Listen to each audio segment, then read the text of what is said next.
秀頼と秀忠。どうする家康に学ぶ日本史。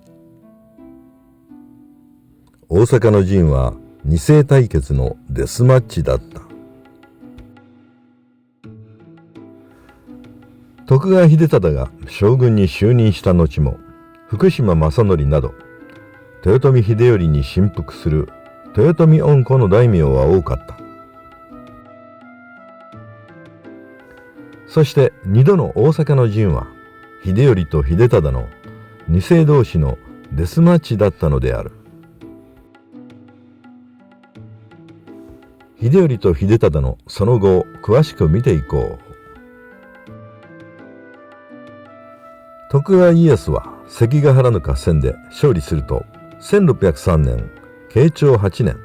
征夷大将軍に就任して、自らが天下人であることを人々に示した。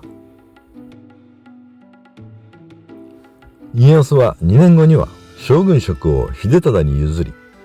徳川の世であることを豊臣家に示そうとした。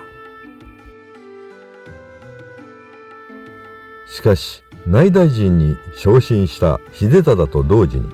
右大臣となった秀頼が官位が上位という状況が続いた。もしもまだ12歳の秀頼が成人して関白に就任するようなことになれば、豊臣家が天下人に復帰することは十分にあり得たのである。そこで家康と秀忠は服従したことを示すため、大阪城にいる秀頼を上洛させようと努力する。だが大阪方は頑強に抵抗して、家康、秀忠と秀頼の会見はなかなか実現しなかった。1611年慶長16年後水尾天皇が即位したことを契機に、秀頼も上洛せざるを得ない状況となる。19歳になった秀頼はこの年の3月、ついに上洛して二条城で家康と対面を果たすのである。豊臣秀吉に愛着のある京の人々の秀頼人気は異常に高く、行列見たさに沿道は埋め尽くされたという。家康と秀忠は長身で身のこなしも涼やかな秀頼に圧倒される。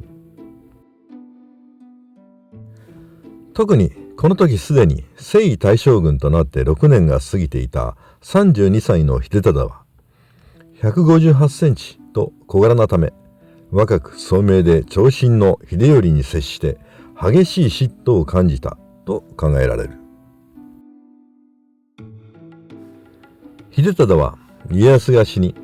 天下をめぐって秀頼と自分がもしも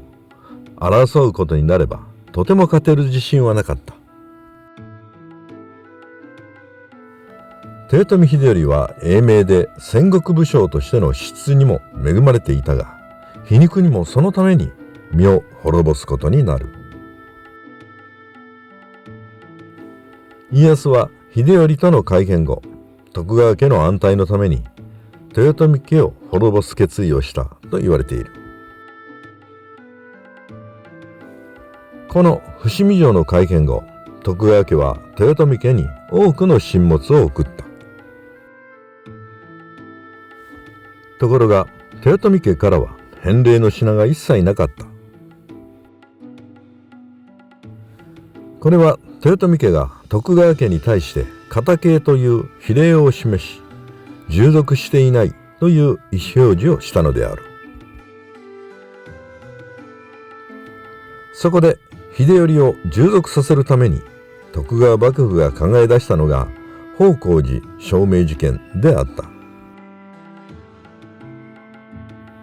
関ヶ原の戦いの後、豊臣家の地位は80万石余りの一大名に格下げとなっていた。しかし大阪城の蔵には生前に秀吉が溜め込んだ膨大な金銀が眠っていた。秀頼はそれを資金源に、秀吉が建立したが消失していた京都方広寺の大仏を再興した。1614年慶長19年4月、秀頼は大仏の開眼供養を行う予定を徳川幕府に知らせる。家康と秀忠は豊臣家が寄進した方広寺の梵鐘に刻まれた銘文が徳川家に不吉であると秀頼に詰問する。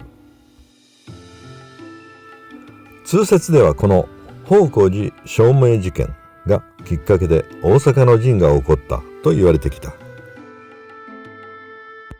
しかしこれはあくまでも豊臣家を滅ぼすための徳川家のイチャモンであり、きっかけは何でもよかったのである。一方の秀頼は主戦論者で、茶々らの制止を無視して全国の浪人などを大阪城に入れて防備を固めた。秀忠は家康には駿府にとどまるよう要望して、自らが総大将として豊臣家を攻撃しようとした。しかし秀忠だけでは不安に感じた家康は自らも出馬する。12月初旬、ついに秀忠は家康に大阪城への総攻撃を進言する。つまり大阪の陣を積極的に行ったのは家康ではなく秀忠であった。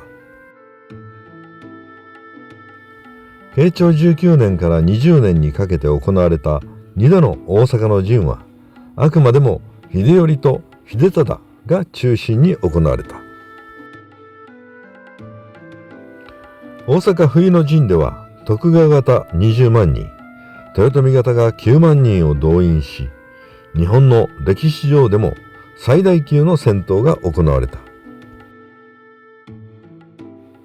つまり秀頼と秀忠という二世同士が対立して繰り広げられたデスマッチであった。秀頼と秀忠は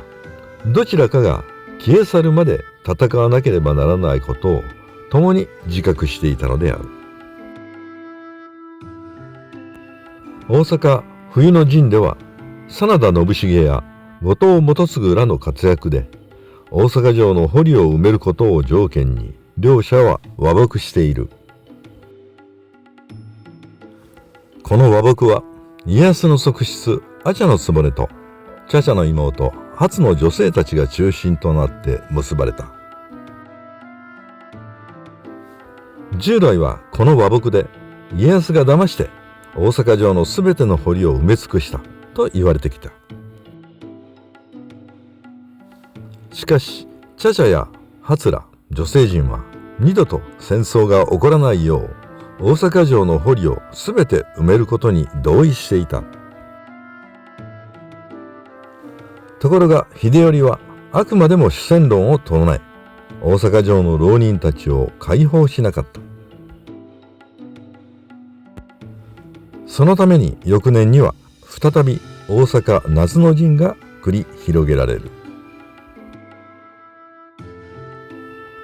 この大阪夏の陣では大阪方の兵数が5万5千であったのに対して幕府方は16万5千であった。結局大阪城は落城して豊臣家は滅亡するが、最後まで戦いが続いたのは秀頼と秀忠の対立が原因であった。そのため豊臣秀頼が生まれていなければ、または秀頼が女の子であれば大阪の陣は起こらず豊臣家は存続していたと言われるゆえんである。豊臣家の滅亡によって戦国時代は終わりを告げたが、この時代は優れた才能を持っていることが身を滅ぼすことにもなる時代だったのである。